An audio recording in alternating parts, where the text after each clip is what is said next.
Assalamualaikum warahmatullahi wabarakatuh. Perkenalkan, nama saya Hervina dari kelas 4E dengan NPM 5019030 program studi PGSD. Di sini saya akan menjelaskan materi tentang strategi pembelajaran berdasarkan kurikulum 2013. Yang pertama yaitu A. Strategi pembelajaran kurikulum 2013.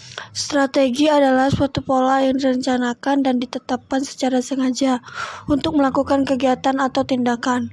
Strategi mencakup tujuan kegiatan, siapa yang terlibat dalam kegiatan, isi kegiatan, proses kegiatan, dan sarana penunjang kegiatan. Strategi yang diterapkan dalam kegiatan pembelajaran disebut strategi pembelajaran, di mana pembelajaran adalah upaya pendidik untuk membantu peserta didik melakukan kegiatan belajar. Tujuan strategi pembelajaran adalah terwujudnya efisiensi dan efektivitas kegiatan belajar yang dilakukan peserta didik. Pihak-pihak yang terlibat dalam pembelajaran adalah pendidik yang berinteraksi edukatif antara satu dengan yang lain.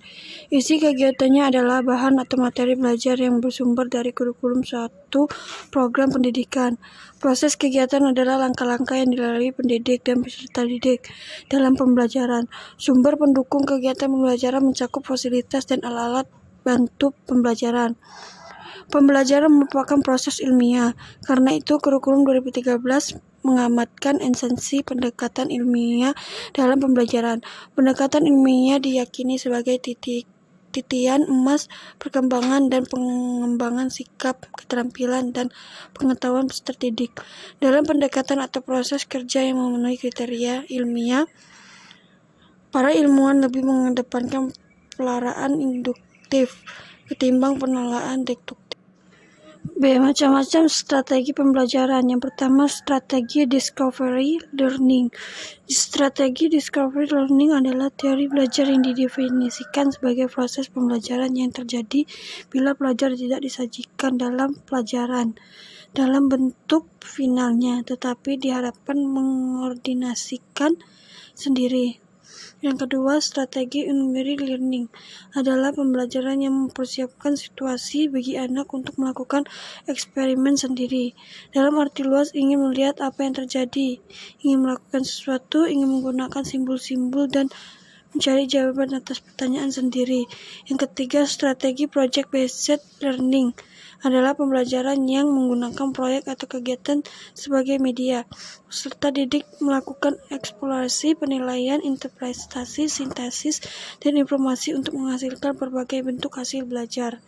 Pendekatan saintifik adalah proses pembelajaran yang dirancang sedemikian rupa agar peserta didik secara aktif mengonstruk konsep, hukum, atau prinsip melalui tahapan-tahapan mengamati, mengidentifikasi atau menemukan masalah, merumuskan masalah, mengajukan atau merumuskan hipotesis, mengumpulkan data dengan berbagai teknik, menganalisis data, menarik kesimpulan, dan mengomunikasikan konsep, hukum, atau prinsip yang ditemukan.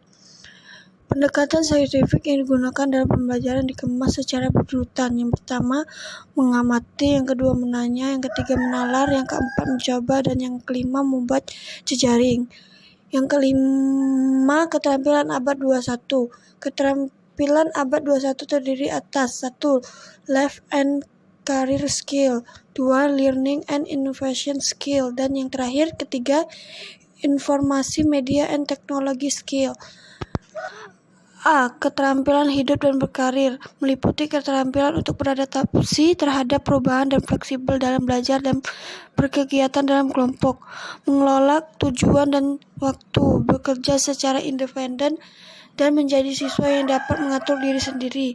B. Keterampilan belajar dan berinovasi, meliputi keterampilan berpikir kritis dan mengatasi masalah, mampu menggunakan berbagai alasan seperti induktif dan deduktif untuk berbagai situasi.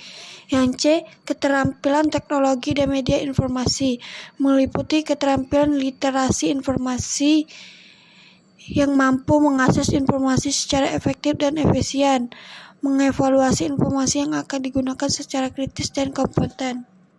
Itulah yang dapat saya sampaikan. Lebih dan kurangnya saya mohon maaf. Pada Allah saya mohon ampun. Saya akhiri. Wassalamualaikum warahmatullahi wabarakatuh.